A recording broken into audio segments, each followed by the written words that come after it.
La asambleísta Gracias, Adriana García presidente. Buenos días, cuestionó a las colegas autoridades de turno por qué no legisladores. actúan justamente ante los múltiples Antes abusos de de referirme violaciones al tema que sexuales en nos el sector convoca el día de hoy, educativo. creo Nueva que intervención se trata es de la inevitable asambleísta Jairén referirme Noriega. a la muerte de quien fue un amigo y compañero, Jimmy Ruiz, quien el día de ayer fue asesinado en la ciudad de Guayaquil. Es doloroso saber que en este país nadie está a salvo, y es aún más doloroso sentir la desidia y la indiferencia de este gobierno que no hace absolutamente nada por solucionar un problema tan grave que día a día nos arrebata la vida de nuestros seres queridos. Que la muerte de Jimmy Ruiz no quede en impunidad, y también desde esta curul, y espero que también desde esta Asamblea Nacional podamos hacernos eco de una solicitud muy importante que el día de ayer ha hecho el Consejo de Participación Ciudadana y Control Social. Jimmy Ruiz no solamente era un abogado, sino también era asesor del ahora consejero Augusto Verduga, por lo cual nos parece fundamental que en la investigación de este caso no se descarte motivaciones políticas debido al riesgo que en este momento y en este país implica el hacer política.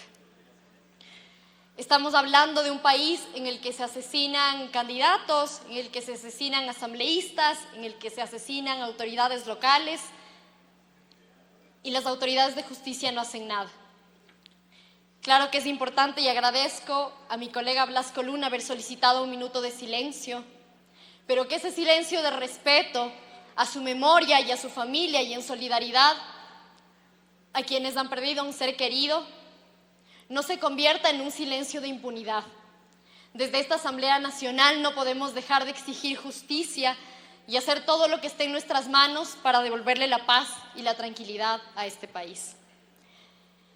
Dicho esto, presidente, colegas asambleístas, me sorprende mucho cómo al presidente Daniel Noboa le puede entusiasmar tanto la elección de un machista, misógino, racista como Donald Trump, al punto de llegar a decir que le parecía brillante, que veía un futuro brillante para el continente, para la región. Y tal vez le parezca que hay un futuro brillante para el continente, sin embargo, en este país no solo que no tenemos luz, sino que los niños no tienen un presente y un futuro, como han mostrado las cifras de este dolorosísimo informe. No solo no es prometedor porque la tasa de homicidios de niños y adolescentes ha aumentado en un 640%, sino que no es prometedor porque además los niños, niñas y adolescentes no se encuentran seguros en ningún espacio, en ningún ámbito de su vida. Ni siquiera en una escuela o en un colegio que debería ser un espacio seguro, que debería ser un espacio feliz, donde los niños acudan para educarse, para desarrollarse integralmente. Ahora mismo eso no está sucediendo. En el informe logramos recabar cuáles han sido las responsabilidades y los deberes que han cumplido o no las distintas carteras de Estado. Y algo que a mí me llama muchísimo la atención es la desconexión que existe entre las distintas carteras de Estado. Y quiero referirme a dos en particular que además son quizá las principales que deberían ocuparse de este tema. Me refiero al Ministerio de la Mujer y Derechos Humanos y al Ministerio de Educación. Por un lado, hace ya un par de meses, la ministra Ariana Tanca celebraba con bombos y platillos que habían por fin emitido la política pública para la prevención y erradicación de la violencia dentro de las aulas. Esto además tras una insistencia permanente de las organizaciones de mujeres y defensoras de derechos humanos para que se emita esta política pública, que es parte de una sentencia de la Corte Interamericana de Derechos Humanos como medida de reparación en el caso Paola Guzmán. Y como eje transversal de esa política pública se planteaba que se transversalice la educación sexual integral. ¿Qué es la educación sexual Tiene integral, un minuto, colegas compañera asambleísta. legisladores?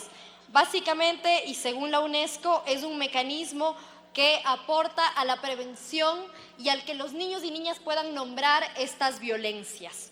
A pesar de que esto era una política pública importante que se estaba implementando en días pasados, vemos claramente cómo los ahora ministros gobiernan por Twitter y de forma, digamos, inesperada, la ministra de Educación ha eliminado todo el material de educación sexual integral de los recursos educativos, lo cual nos llama la atención porque, insisto, por un lado, la ministra de la Mujer con bombos y platillos celebra la implementación de una política pública que transversalizaba la educación sexual integral y por otro lado el Ministerio de Educación, digamos, baja esos recursos importantes. Así que en este momento creo que me parece importante hacer un llamado a que las carteras de Estado involucradas en este tema cumplan con la sentencia de la Corte Interamericana de Derechos Humanos y así garantizar un proceso de reparación y no repetición para los niños, niñas y adolescentes. Gracias, presidente. Tiene la palabra la legisladora Mariana Yumbay. La asambleísta Jairén Noriega lamentó el